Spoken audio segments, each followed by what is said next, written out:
Perigos, mistérios, lendas. Até o final do século XV, isso era tudo que existia para os europeus no além-mar. Navegar os oceanos era arriscado e caro. A grande fonte de riqueza, o que seria o equivalente ao petróleo de hoje, eram as especiarias do Oriente. O cravo, a canela, o gengibre, a pimenta. Elas melhoravam tanto a qualidade e o sabor dos alimentos Que eram valorizadíssimos na Europa. Havia também a ideia de que a riqueza estava associada à expansão territorial. E, portanto, as potências daquela época eram aquelas que conseguiam reunir recursos financeiros, humanos e materiais para a atividade de conquista. O centro do comércio era o Mediterrâneo, dominado por comerciantes genoveses e venezianos. Com eles, Portugal, Espanha e Inglaterra não conseguiam competir. Para chegar às Índias, teriam de buscar uma rota pelo Atlântico. Os portugueses foram os primeiros países, nações europeias, a criar um Estado nacional. Cobrando tributos, puderam investir na criação da grande inovação da época, a caravela. Leve, veloz e ágil, era capaz de mudar de curso e dominar as marés. Com ela, os portugueses exploraram a costa oeste da África. A Espanha também foi centralizada e tentava chegar às Índias pelo Atlântico. Enviou à aventura o genovês Cristóvão Colombo, que encontrou terras, mas não eram as Índias, nem tinham especiarias. Sem imaginar que havia ali um continente, com o Tratado de Tordesilhas, portugueses e espanhóis repartiram as águas e, quem sabe, terras. A base do tratado era uma linha longitudinal, um meridiano que passasse a 370 léguas oeste de Cabo Verde, coisa que ninguém sabia onde era. Ele foi feito num tempo em que não se conhecia a longitude. Colombo e outros navegadores exploravam a América Central. E quem primeiro chegou às Índias foi o português Vasco da Gama. O caminho estava aberto, mas não era fácil. Na viagem do Vasco da Gama, metade da tripulação, mais da metade, pereceu em alto mar, em escorbuto, doenças e fome e naufrágios. Mas os navios que voltaram trouxeram uma carga cujo valor era estimado em 6.000 vezes o investimento inicial dos investidores. Cada viagem para as Índias tinha lucros extraordinários. A cada frota que saía, por exemplo, de Lisboa, se fazia um acordo com o rei e uma parte da carga era distribuída aos que sobrevivessem na aventura. Nesse período, Portugal está realmente interessado no comércio das especiarias no Extremo Oriente. E por isso, a expedição de Cabral ao Brasil tinha como destino final as Índias. Há até quem diga que chegou à Bahia acidentalmente. Há uma longa discussão sobre quem foi o primeiro a estar aqui. É quase certo que esse litoral já tinha sido batido antes. Descoberta em 1500 não queria dizer ser o primeiro a chegar. Queria ser reconhecimento dos direitos jurídicos e posse daquele lugar. Nas terras que acreditava que fosse uma ilha, Cabral mandou rezar uma missa e logo partiu para as Índias, em busca de especiarias. A Espanha explorou a América Central e patrocinou a primeira volta ao mundo da história, que Fernão de Magalhães finalmente completou em 3 anos. Portugal continuou investindo no comércio no litoral africano e asiático. Já na América, os poucos portugueses só avançavam com a ajuda dos indígenas. A economia no Brasil funcionou aonde havia tupi. Onde não havia tupi, português não entrava. Aonde havia tupi, andava todo mundo e era Brasil.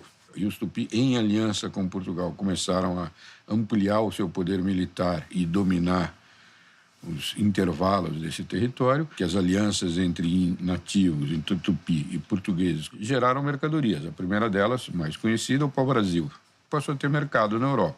É quando Portugal realmente começa a ter algum interesse econômico nos seus territórios americanos. No Brasil não havia, até então, espécies de interesse comercial. Os portugueses exploraram o pau-brasil quase até a extinção. Em busca de outro produto rentável, Portugal repartiu o território em capitanias hereditárias recebidas por portugueses sem muito entusiasmo. Na Europa, o que dava água na boca era uma doce novidade, o açúcar. Em poucos anos, haviam imensas plantações de cana nas capitanias de Pernambuco e São Vicente. O Brasil entra no segundo ciclo econômico, que é o do açúcar, da cana-de-açúcar. O primeiro negócio que veio no Brasil foram os engenhos de açúcar, né? Que na época chegou até a ser o Ouro Branco. No período colonial, né, o Brasil, na verdade, responde àquilo que é o projeto de Portugal, não o projeto de Brasil. E por isso, a forma como se produziu o açúcar no Brasil, uma plantation, quer dizer, uma monocultura voltada para exportação, com trabalho escravo, era, na verdade, a melhor forma que Portugal encontrou para ter rendas elevadas do açúcar, do produto que seria exportado. Portugal não tinha gente para ocupar o Brasil, então começa a importar quantidades fenomenais de escravos da África para se responsabilizar pelo cultivo das lavouras de cana-de-açúcar no Brasil. O escravo africano era mais adaptável. O escravo índio sempre podia ir para o mato e ia ser difícil caçar lá. Na África, era comum povos vencedores escravizarem os vencidos. E europeus passaram a vendê-los nas Américas, impulsionando a produção do açúcar brasileiro.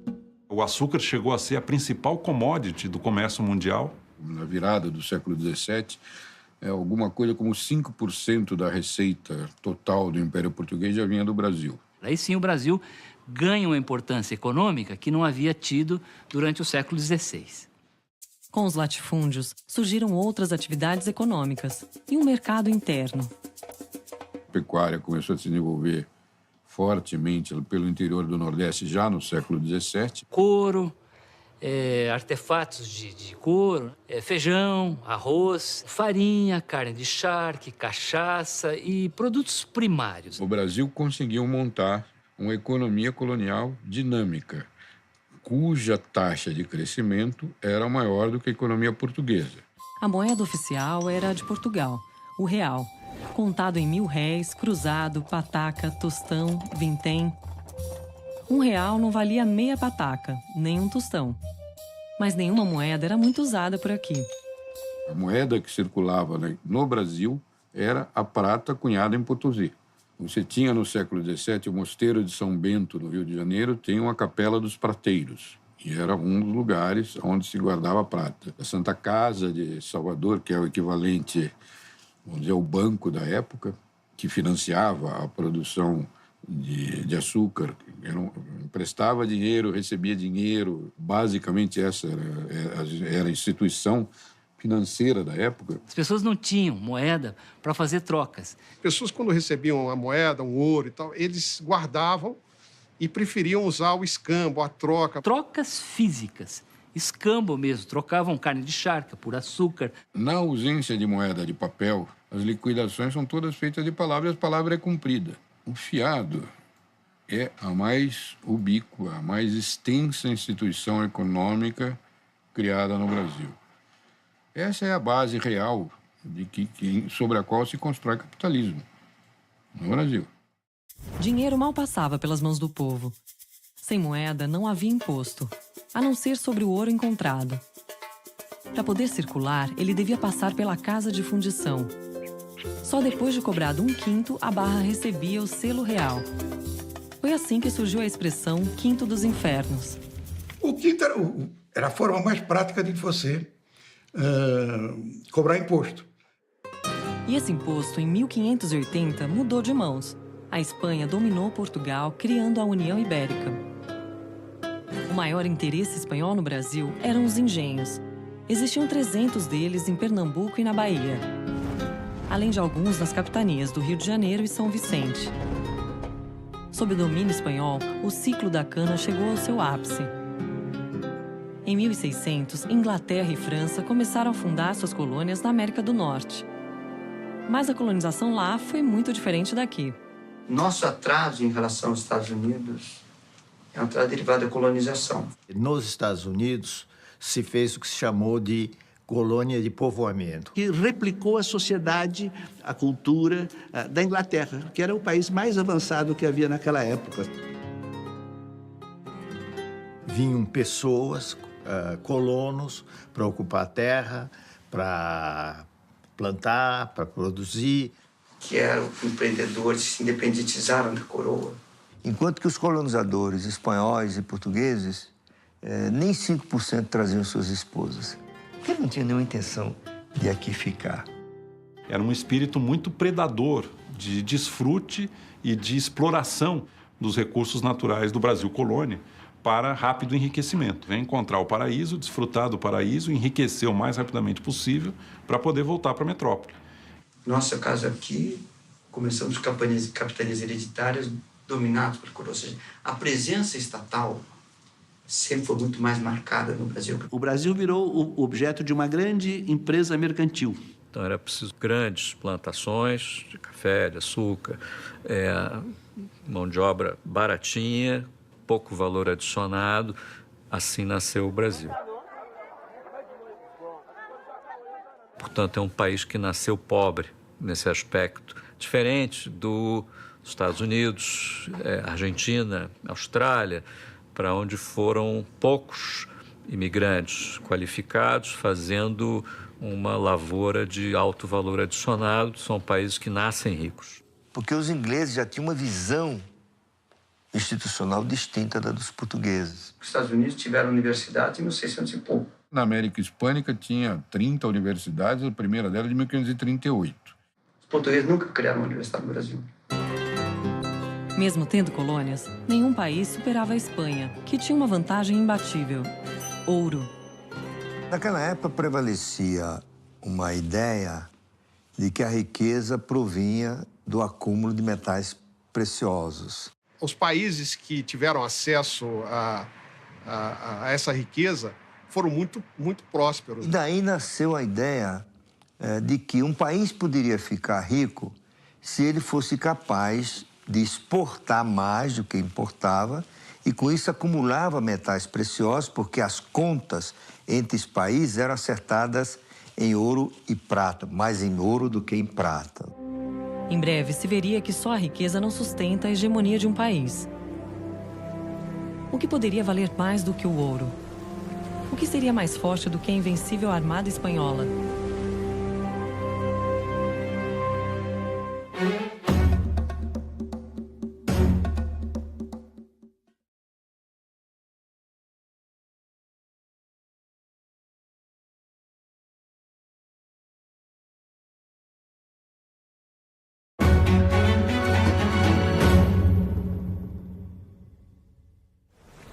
O que poderia fazer a Espanha, a nação mais rica do mundo, perder sua hegemonia?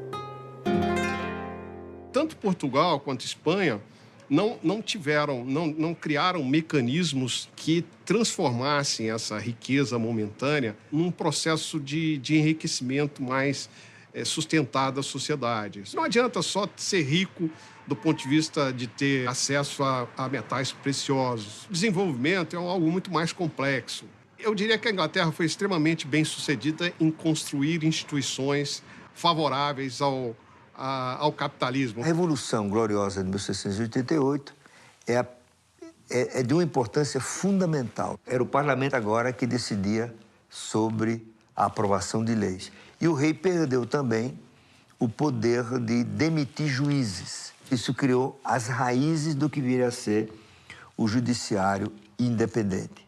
E estão também aí as raízes do que viria a ser a teoria da separação dos poderes, o legislativo, o executivo e o judiciário, e os três podem questionar uns aos outros, né?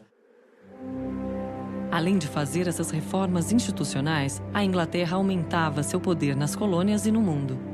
Tinha uma lei de navegação que dava exclusividade no transporte de mercadorias da Inglaterra e para a Inglaterra. Era a Lei de Navegação. Com ela, a Inglaterra virou a dona absoluta dos mares e se firmava como a maior potência mundial. O Brasil estava a um oceano e a séculos de distância. Com o fim da União Ibérica e do ciclo da cana, era cada vez mais urgente encontrar uma alternativa ao açúcar. Desde 1600, os bandeirantes procuravam riquezas no interior. Buscavam ouro e prata, mas só encontraram as chamadas ervas do sertão, como guaraná e castanha do Pará. Depois de um século de entradas e bandeiras, finalmente encontraram ouro e diamantes. Por isso, a região seria chamada de Minas Gerais.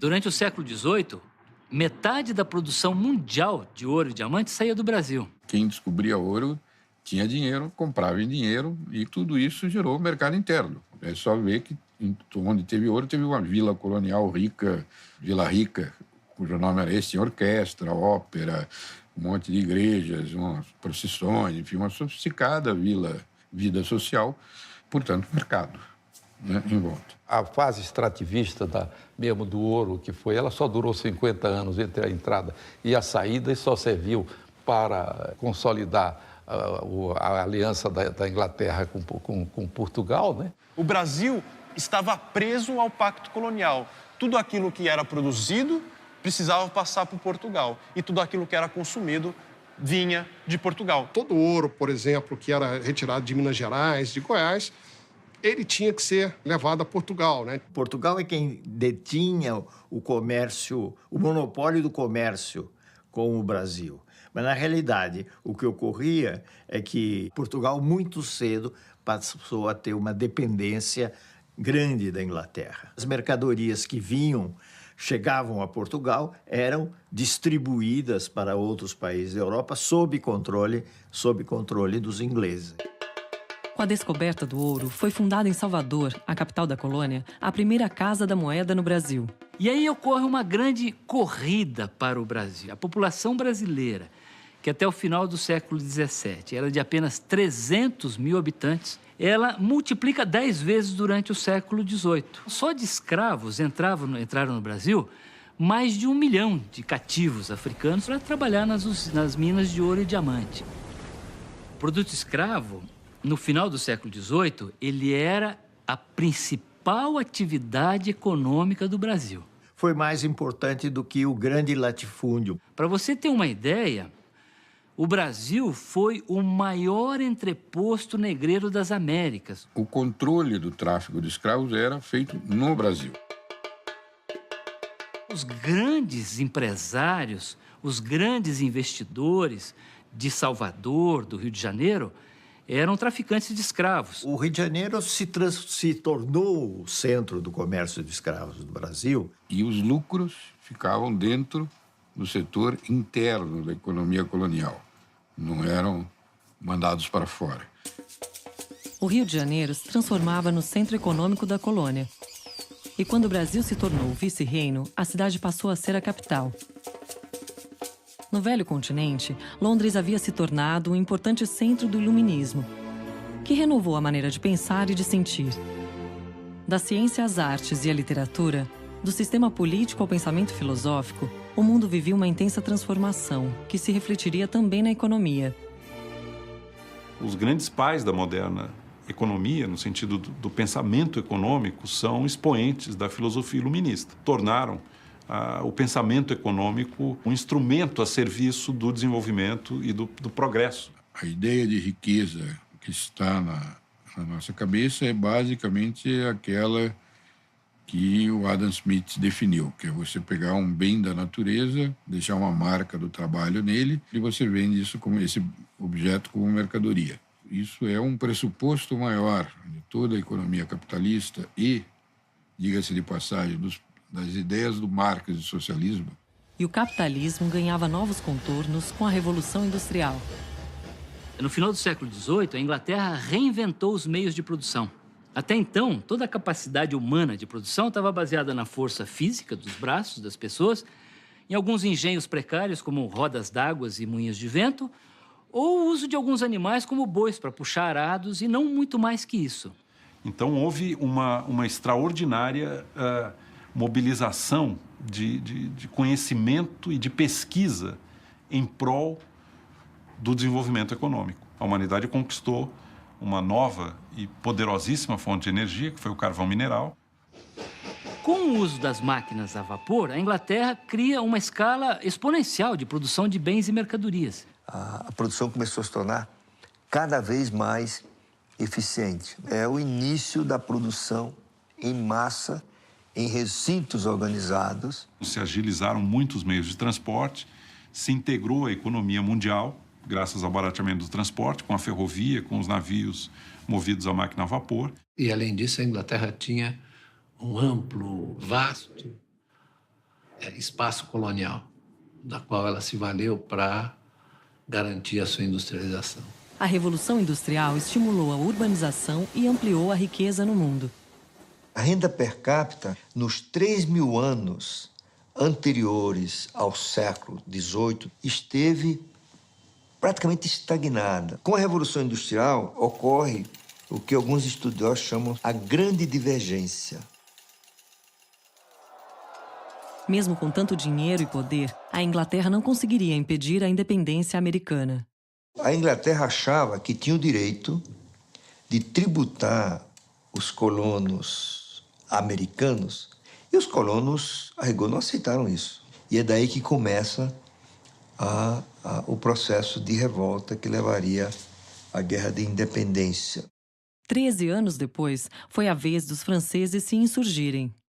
A Revolução Francesa, ela tem origem no empobrecimento, né, da população, no surgimento de ideias novas sobre participação, sobre liberdade, as ideias do contrato social. Os revolucionários cortaram a cabeça da monarquia e repartiram terras da nobreza e da igreja.